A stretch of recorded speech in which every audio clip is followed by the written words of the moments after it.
Alright, you guys already know when you see this white pretzel taped box, it is time for an Artsnacks unboxing.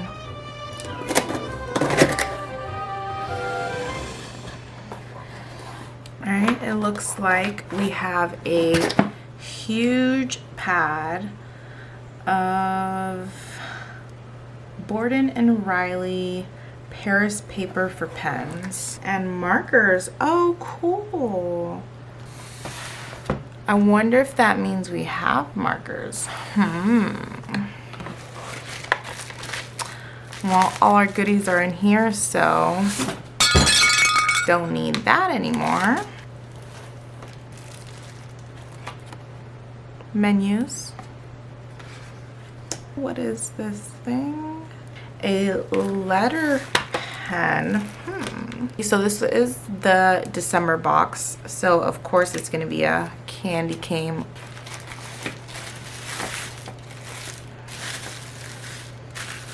And we have 2 Ecoline brush pens in the color gray and red. We have a graphics marker.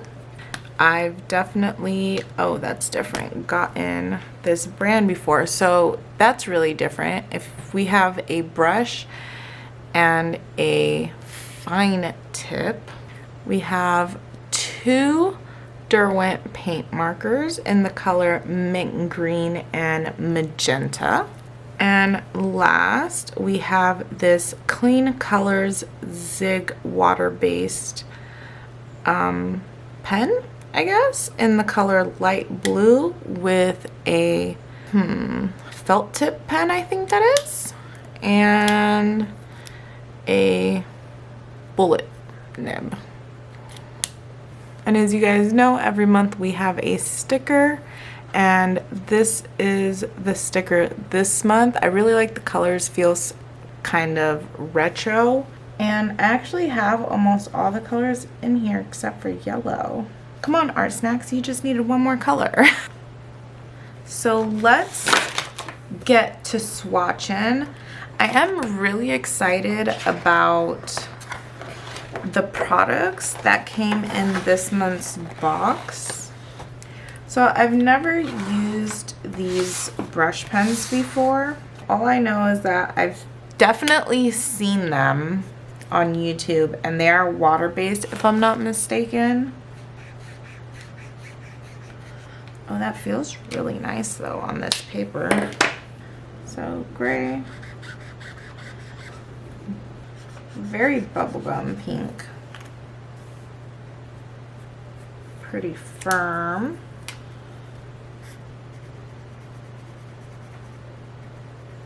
Ooh, does not like layering. Oh, okay. No layering for you. So I'm curious to see how these Derwent paint markers are gonna do. Because if you guys saw my last video, then you know that I have my own paint markers that I had bought off Amazon, and I wasn't really happy with them. They dried up a lot in the middle of use, when not in use. But they are similar to this. Like, they have a similar like packaging or barrel.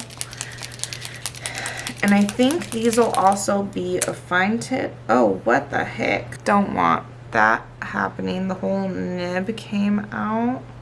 Just stick that puppy back in and then prep it.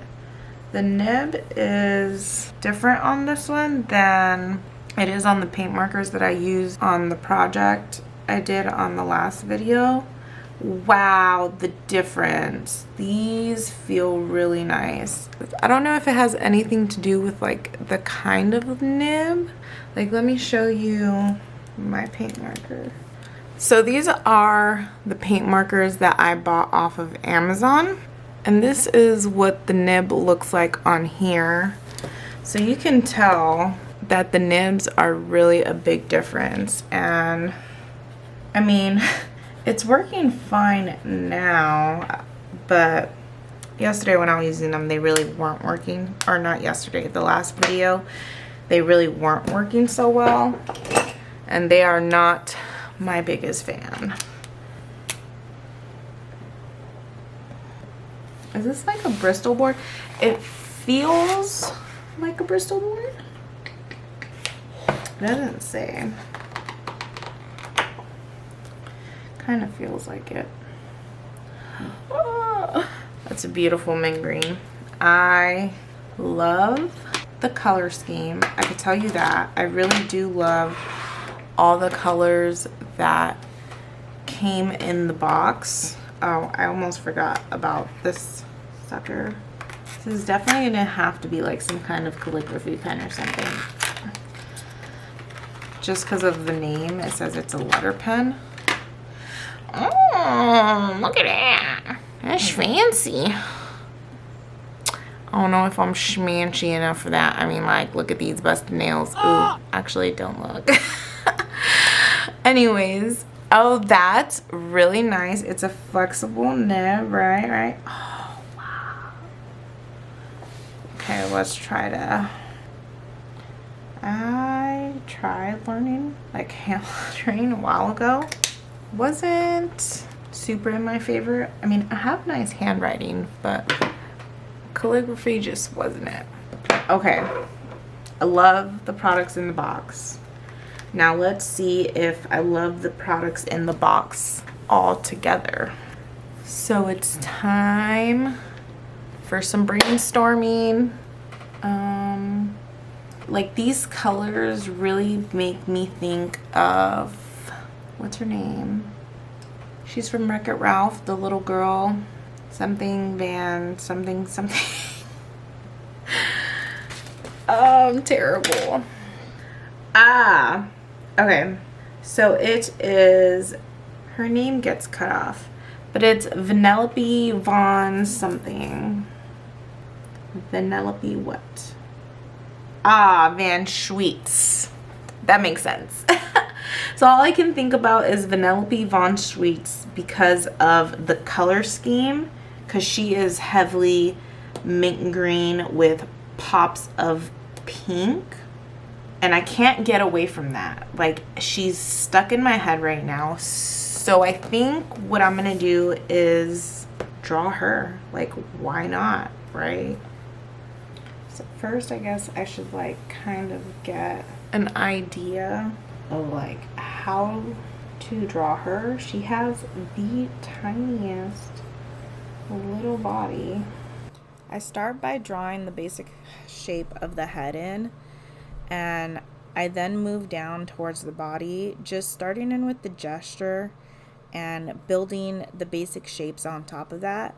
In the beginning, I'm really just trying to draw the basic shapes in to get more or less the right proportions of everything, so that when I start drawing in more details later, I don't get anything looking too funky or wonky.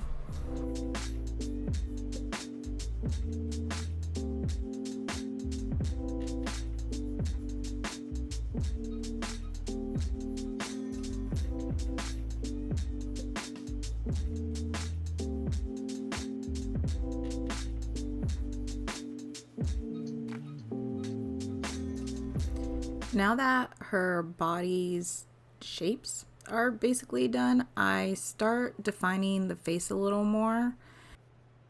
And you'll see that that cheek looks very off.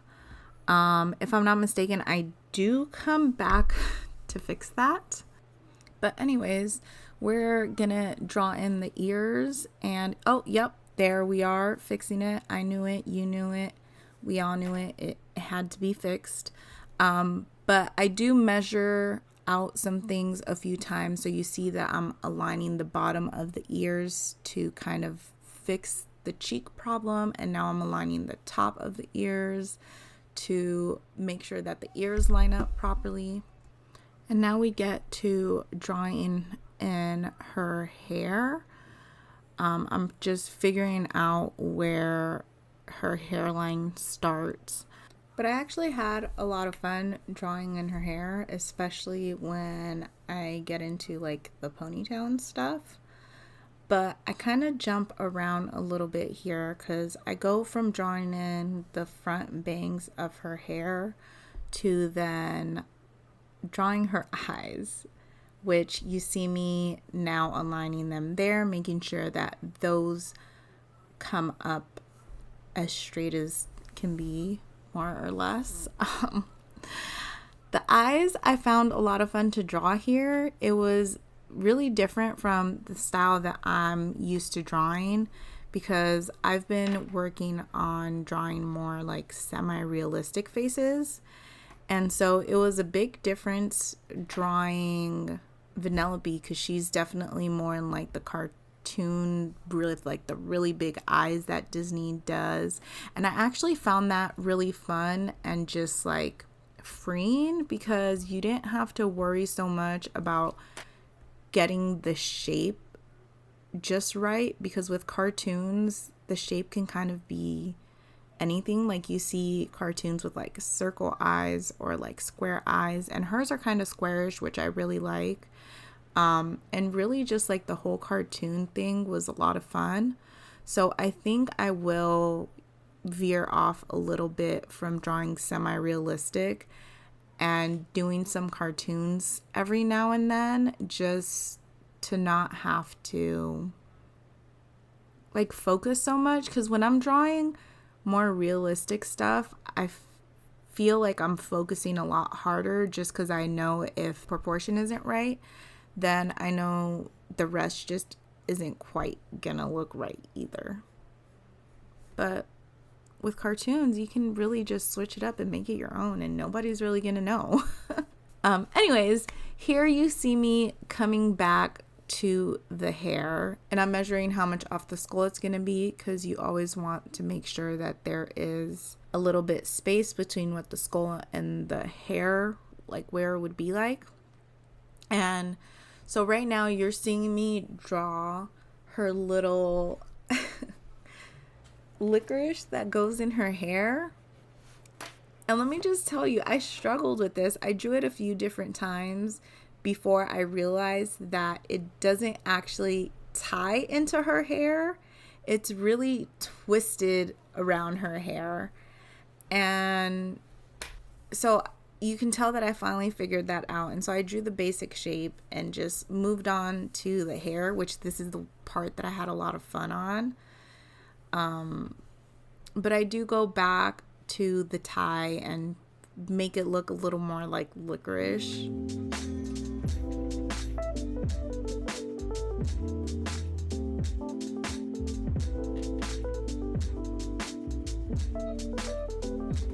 Never mind, just completely redraw it.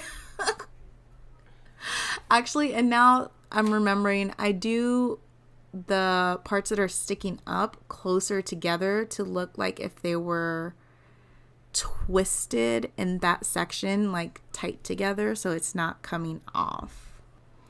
And I'm curious, have you guys noticed the whole thing with the lights? Super weird, right?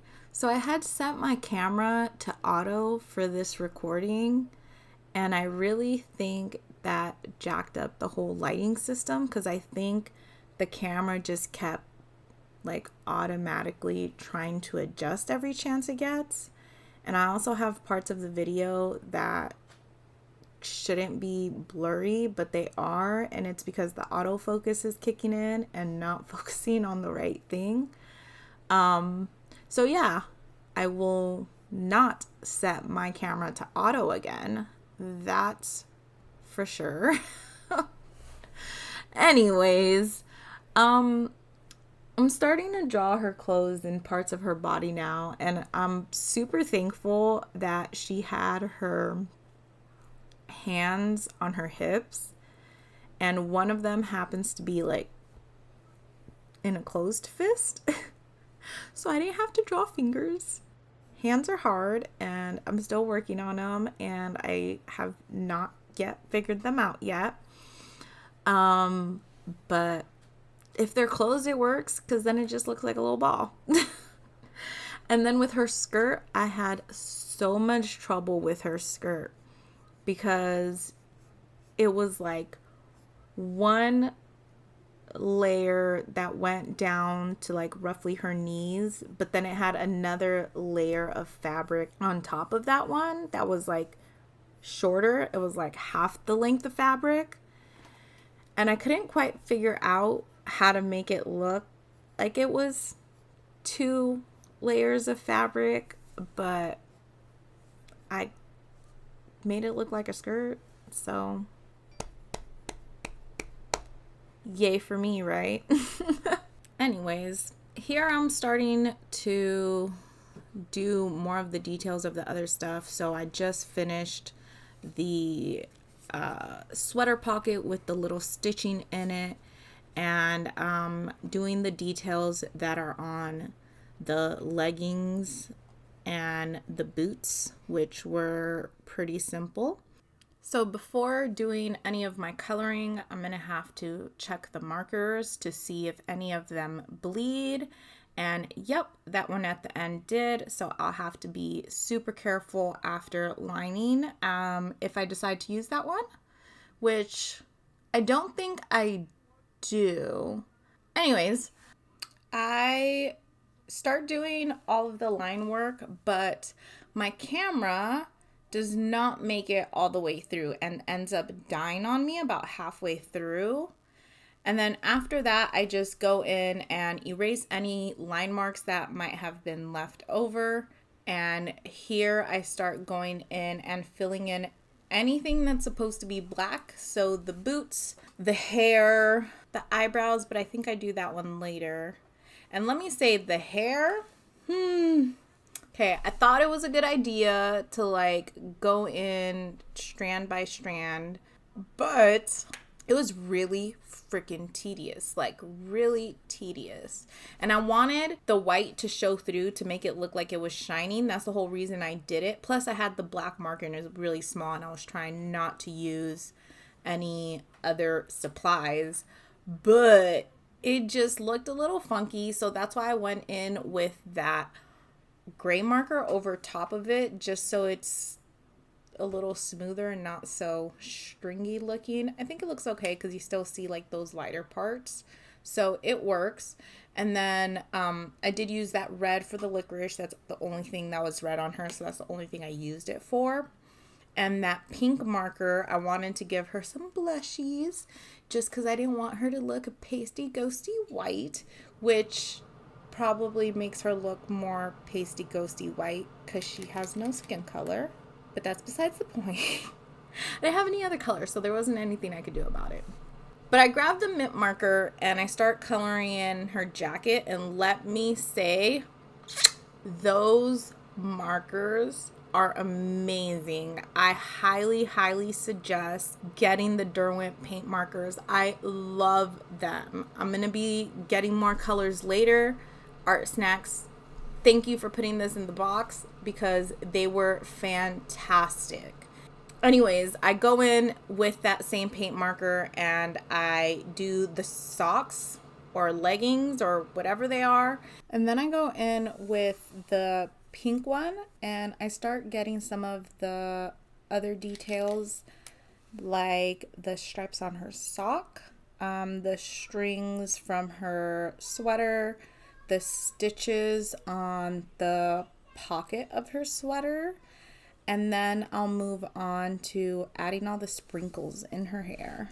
I do use both the pink and the mint green for the sprinkles.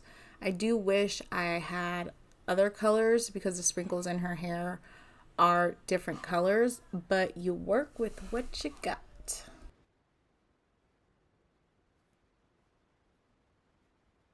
After the sprinkles, I go on to the skirt, and I didn't have any brown, which is the original color of the skirt. So instead I used the gray Ecoliner or Ecoline brush marker. And I think it worked really well because I could go back in again and layer it for a second time, and it looked like some of the ridges were pushed further in. And there she is, all cute and finished. And if you enjoy content like this, then make sure you subscribe to watch my videos every Friday. And I hope to see you guys soon. Bye!